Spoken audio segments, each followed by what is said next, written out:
happens to your mortgage in a divorce, the biggest divorce mortgage mistakes you're probably not thinking about, and why timing matters. I'm Jason Crowley, and this is Divorce Money Mindset, where we talk all things divorce with a focus on money and mindset. In today's episode, I'm joined by my good friend and business partner, Ross Garcia. Ross is a divorce mortgage expert, the founder of Divorce Mortgage Advisors, and co-founder of Survive Divorce. So without further ado, let's dive in. So tell me, what's the number one biggest mistake that you see time and time again? So there's an important distinction is that there's obviously two parties, and there's the in-spouse and then there's the out-spouse. The in-spouse is the client that's retaining the marital home, and the out-spouse is the one that's forfeiting their interest in the marital home. Mistakes can be made on both sides of the coin, both by the out-spouse and by the in-spouse.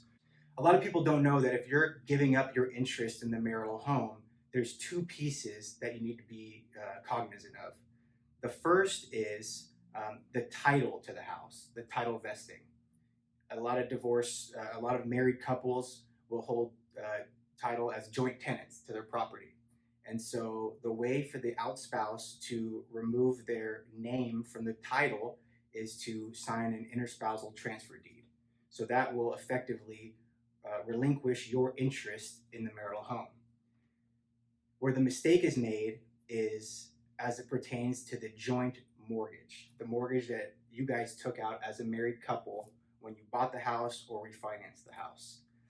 A lot of clients mistakenly think that signing over the deed, signing over title to the house will relinquish their obligation to the joint mortgage. And that is a huge, huge mistake. It does not relinquish your interest to the mortgage. That getting your name off the mortgage is a whole separate process. So title to the house and then title on the mortgage are two separate and distinct. Correct.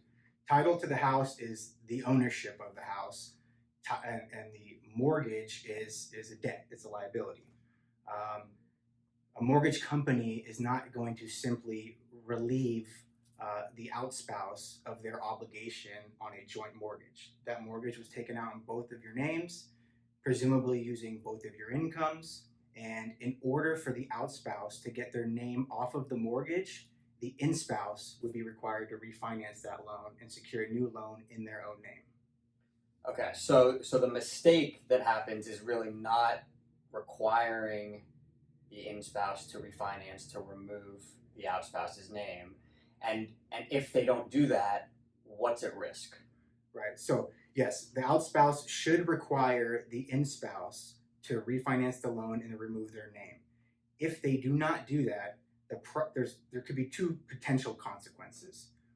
The first one is from a credit perspective. If the in-spouse were to retain the joint mortgage and keep it the way it is, if that person were to miss a mortgage payment or simply be late on a mortgage payment at any point during the life of that loan, which could potentially be 30 years, the outspouse's credit would be damaged as a result of the in-spouse's missed payment. From the creditor's perspective, they do not care if you own title to the house. They don't care about the terms of your divorce settlement. All they care about is what they have reported on their credit report, which is that here's a joint mortgage with a delinquent payment, and your credit's going to take a massive hit as a result of that. Okay, so now let's take a look at the other side of the coin. We're talking about the in-spouse. What's the biggest mistake that you see an in-spouse make? Yeah, so usually the in-spouse is excited and motivated to retain the house on their own and cut ties with the outspouse and maintain monthly payments on their own, maintain property tax payments on their own. But the biggest mistake that I see the in-spouse make is agreeing to refinance the house as part of a divorce settlement agreement without actually having a qualifying assessment done to determine whether they could actually qualify for the mortgage. Now, I think the biggest hang-up for a lot of people is they've decided in their own head that they can afford the mortgage, but being able to afford the mortgage and being able to qualify for it are two different things. So from the lender's perspective, lenders are very cut and dry, very black and white. They want to see documentation. They want to look at historical income, assets, credit, etc. And so it's super, super important that before the in-spouse agrees to retain the house, and certainly before they agree to refinance the loan in their own name, they should get a qualifying or a feasibility assessment done by a mortgage professional that is fluent in divorce and ensure that there's not going to be any roadblocks along the way. I think the biggest, typically in a settlement agreement, it'll read like this. The in-spouse has 90 days from the time of the execution of this agreement to refinance the loan in their own name, or they potentially would be forced to sell the home. Agreeing to those terms without assessing your ability to get the mortgage is putting you in a very tough position, because if you are unable to secure a mortgage within 90 days, you would in that case be forced to sell the home. And that is a scenario that I've seen play out many, many times, and it never ends well. My biggest advice for the in-spouse is to always assess your ability to qualify in real time. Okay, and so the way that it usually works is someone commits that they're going to keep the house, and they commit to refinancing. Right. And then what is it what does the assessment involve? What are the types of things that you're looking at to figure out, does someone qualify to be able to refinance the mortgage? Yeah. So in the good old days, you can get a mortgage. You fill out a piece of paper, you slap some numbers on it on an application, you send it in, you get a loan, hassle free.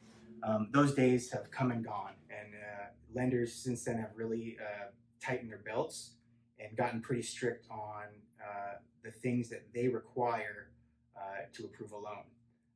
There's three really important pieces to loan qualification. One is your loan to value ratio, or in other words, the amount of equity you have in your home. Lenders will have guidelines for the amount of equity at a minimum that you're required to have to be approvable. That would be part one. Next is your credit. Obviously, lenders are going to be more favorable to clients that have good credit scores and good credit history. And so you need to have a sufficient FICO score in order to not only to get a loan, but to get a loan with a good interest rate. And the third most important piece of qualifying, which is what I do on the divorce mortgage side, is it's a debt to income ratio that lenders are looking for. So in other words, your gross monthly debts cannot exceed a certain percentage of your gross monthly income. Different loan sizes have different debt ratio requirements. Different lenders have different debt ratio requirements, but unless you knew exactly what income a lender would use and what debts they would be looking at, you would have no way to calculate your debt to income ratio on your own.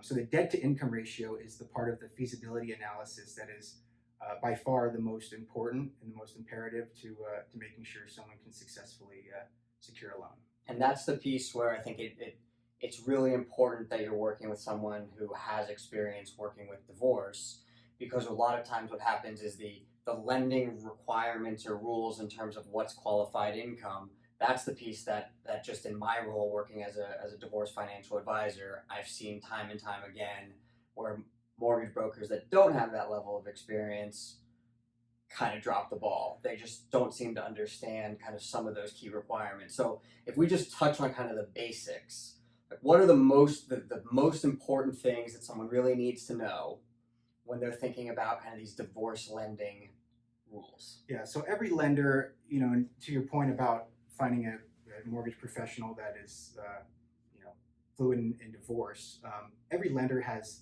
guidelines, and a lot of mortgage professionals are familiar with the standard guidelines that you'd find for your everyday, single or married person. But when you add a divorce to the mix, it adds an extra layer of complexity, and it opens up another bucket of guidelines that you're going to have to adhere to if you want to be able to secure a loan.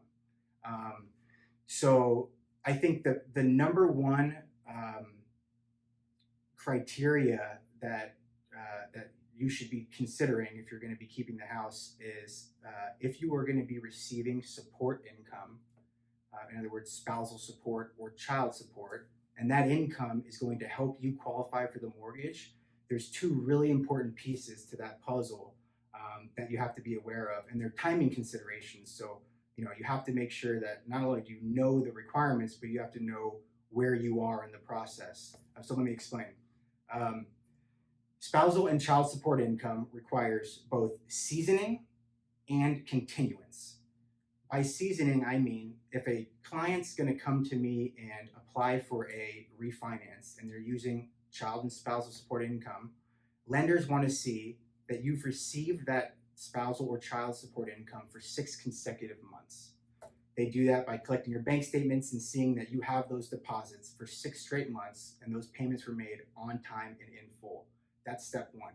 If you don't have a 6-month history, or if your spouse missed a payment along the way or shorted you a payment along the way, chances are more than likely that you're going to have to start over the new 6-month seasoning requirement. So on the front end, seasoning is the important number to know, and it's typically 6 months for a lot of lenders.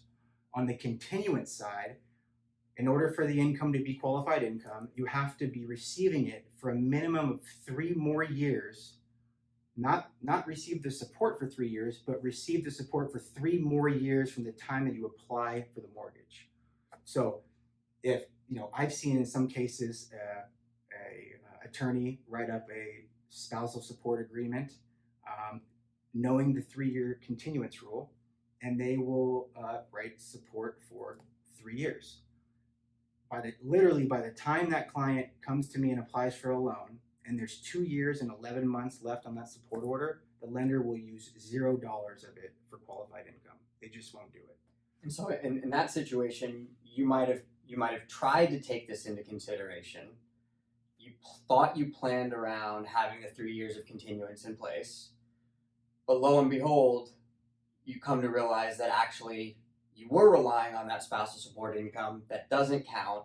And so now you're in a situation where you're forced to sell the family residence. Is that something you've seen before? Exactly, because you've already signed your settlement agreement. There's a stipulation for you to refinance, or in the example we're talking about, potentially sell the house. And in that case, unless you can back that truck up and go revise your support agreement once it's been finalized to extend it for another 3 years, you're not going to be able to secure a loan on that property, and you would, in that scenario, be forced to sell it. And one of the things that I really love about kind of the divorce mortgage planning arena is that, unlike in most situations when you go to refinance a mortgage, for most people, if you're not going through divorce, your financial situation kind of is what it is. In divorce, there's kind of a lot of moving pieces where you can figure out, well, if I keep the rental income or if we keep increased support, that's going to really kind of influence what I qualify for and how the mortgage fits into things.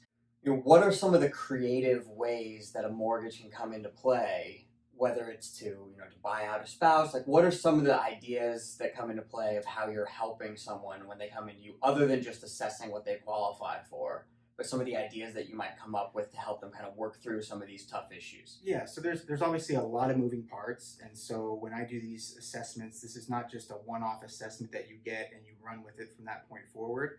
There's a ton of revisions. There's plug and play along the way. There's all types of scenarios we can account for. When I put together the feasibility analysis, you'll see, and based on the client's particular scenarios, you'll see many different variations. One variation could be, keeping the mortgage or the loan balance at a particular level to classify it as a conforming loan versus a jumbo loan, where guidelines might be easier. Another scenario like you just described would be, what if I keep this rental property that's positive cash flow and give the rental property that has a negative cash flow to my spouse as part of the settlement? What if I pay off these particular debts? Can I get a co-signer to help me qualify? Here's a big one, can I use my assets to help me qualify for a loan? It's kind of counterintuitive, but just because you have $1 million in the bank doesn't mean that you're going to qualify for a $200,000 mortgage. And so, playing with a lot of those pieces and finding that sweet spot that is not just going to allow the client to qualify, but is also feasible from an agreement and from an affordability standpoint is really important. Is there anything else that you think is just really, really important that someone takes into consideration as they're kind of going through the process? Or like, what's the first thing that someone should do other than assessing the mortgage?